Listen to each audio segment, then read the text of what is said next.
All India 1 लाओ, तुम मर जाओ एग्जाम देते देते।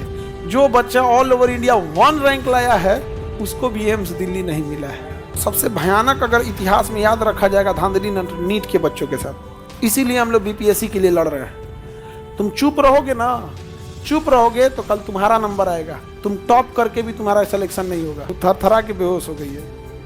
सोचिए ये बच्चे कितना सीरियस पढ़ाई कर रहे हैं और उनको कितना दुख होता होगा पढ़ाई कर रहे हैं, और कितना दुख होता होगा कि तुम ऑल इंडिया रैंक 1 ला के भी तुम्हारा सिलेक्शन एम्स में ना हो। देखना आज से 4 साल बाद ये लोग बेच देंगे।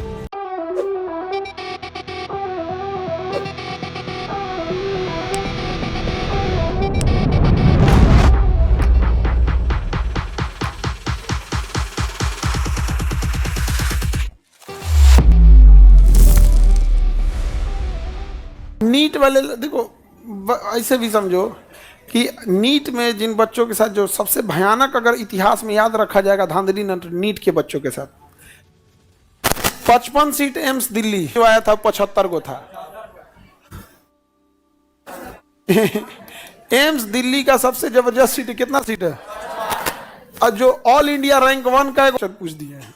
बताओ, वो थरथरा के बेहोश हो गई है। सोचिए ये बच्चे कितना सीरियस पढ़ाई कर रहे हैं और उनको कितना दुख होता होगा पढ़ाई कर रहे हैं, और कितना दुख होता होगा कि तुम ऑल इंडिया रैंक 1 ला के भी तुम्हारा सिलेक्शन एम्स में ना हो। इसीलिए हम लोग बीपीएससी के लिए लड़ रहे हैं। तुम चुप रहोगे ना, चुप रहोगे तो कल तुम्हारा नंबर आएगा, तुम टॉप करके भी तुम्हारा सिलेक्शन नहीं होगा, टॉप करके भी नहीं होगा, क्योंकि 5-5 लड़का रैंक 1 लेके आएगा। और ये होना शुरू हो गया है, और ये बिहार में ही चालू हो गया है, जिसका नाम है Bihar teacher exam, Bihar TRE3। TRE3 में हुआ क्या है, यही हुआ है। वो कह रहा है सर सप्लीमेंट्री रिजल्ट दीजिए। क्या दीजिए? सब जैसे कोई एग्जाम दिया टीचर में, उसका जूनियर टीचर में भी हुआ, सीनियर टीचर में भी हुआ, तो रिजल्ट तो दोनों जगह होगा। तो 2 जगह वैकेंट हुआ, ज्वाइनिंग तो 1 जगह करेगा, तो ये खाली हुआ ना। तो इनका कहना है कि भाई जो इसके जस्ट पीछे था या सेम नंबर पाया था उसको दे दो। ये इसी को कहते हैं सप्लीमेंट्री रिजल्ट। सरकार कह रही है सप्लीमेंट्री रिजल्ट देने से फायदा थोड़ी है। हम क्या करेंगे, देखो हम करेंगे 80,000 वैकेंसी निकालेंगे, कहेंगे 80,000 वैकेंसी, और ना उसमें क्या करेंगे कि कोई जो 1 to 5 में भरेगा, 6 to 8 में भरेगा, कोई 11-12 में भरेगा। एक ही बच्चे का 3 जगह रिजल्ट होगा, लेकिन फाइनल सिलेक्शन तो उसको एक ही जगह लेना है। तो 80,000 की वैकेंसी में 40,000 बच्चा आएगा। अब बच गया कितना? 40। ये सरकार फिर कहेगी मैंने फिर 40,000 वैकेंसी निकाला, फिर 40,000 निकाले। गजब रे, जूठा थाली में खाना खिला रहा है रे। मान के चलो बारात में कोई खाया तंग सा छूट गया, तो फिर दूसरे को कहे TRE1 में भी ऐसा हुआ, सप्लीमेंट्री रिजल्ट ये लोग नहीं दे रहा है। इसका नतीजा अगर सप्लीमेंट्री रिजल्ट दे देते तो फिर अगले एग्जाम में वो नहीं बैठता, वो डरे फिर अगले एग्जाम में बैठेगा। अब भाई दिवे उधर निकाल लिया तो इधर हो गया उधर हो गया, ये होना चालू हो गया। इसीलिए हम लोग आवाज उठा रहे हैं, नहीं तो ये एम्स वाला हाल हो जाएगा। एम्स में भी लोग आवाज नहीं उठाते थे ना, वहां के बच्चे सीधे साधे, नीट वाले टीचर भी सीधे साधे, टीचर और वहाँ दोनों, और हाँ दोनों एकदम सीधे साधे होते हैं। अपने यहाँ अरे तुम ही लोग ना कोनो को मान के चलो कोई एकदम पूरा 8 हो गया, नहीं बना तो टीचर बन जाएगा मैं, तो जैसा अभी हो तैसा उस टाइम रहोगे। देख रहे ना, कुछ इस टाइप का रहेगा सर। अब जैसे हम आपको स्पष्ट बताते हैं, हमें टीचिंग करने का कोई शौक नहीं। हमको फौज में जाना था, दाढ़ी मोछ नहीं था उस समय, यूपीएससी का NDA एग्जाम निकाले थे।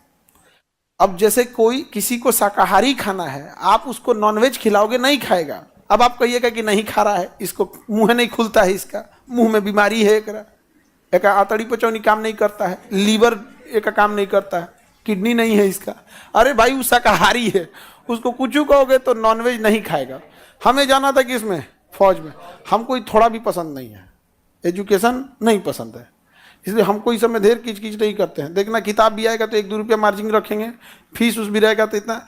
एक होता है ना कि अगर हमको यही काम रहता तो थोड़ा नहीं, स्पष्ट बताते हैं 0% इंटरेस्ट। सर ईमानदार, अब यहाँ लाइव है, अपने स्टेज पे हैं, यहाँ से हम बोल रहे हैं। हमें टीचिंग में आना ही नहीं था, और बचपन में हमारे दादा भी कहते थे डॉक्टर मास्टर और वकील बड़ी मेहनत बाद जिंदगी भर तर लोग के रगड़ाई के पड़ी का भइल का ना अपडेट रख हई बोल हऊ बोल दुनिया भर के। और सही बात है, डॉक्टर को भी एगो बीमारी हुआ नहीं कि कोरोना में कूद गया और डॉक्टर को बुझाई नहीं रहे कि दवाई क्या करेंगे, और लोग डॉक्टर के आगे हाथ जोड़ रहे हैं।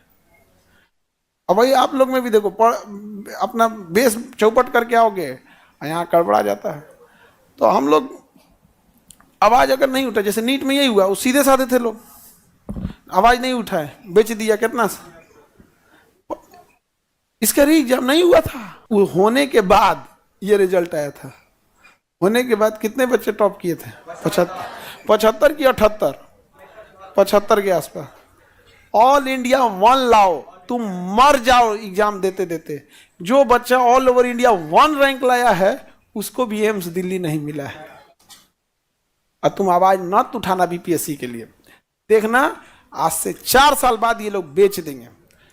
और तुम लोग का अगर कलेक्टिव आवाज नहीं उठाना तो 1-2 आवाज उठा के दबा देंगे सब। एक बीपीएससी का जो चहेता पत्र करवा है उसका हम नहीं होने दिए, नहीं तो एसडीएम बना रहा था ना, उसकी दोनों हस्बैंड वाइफ।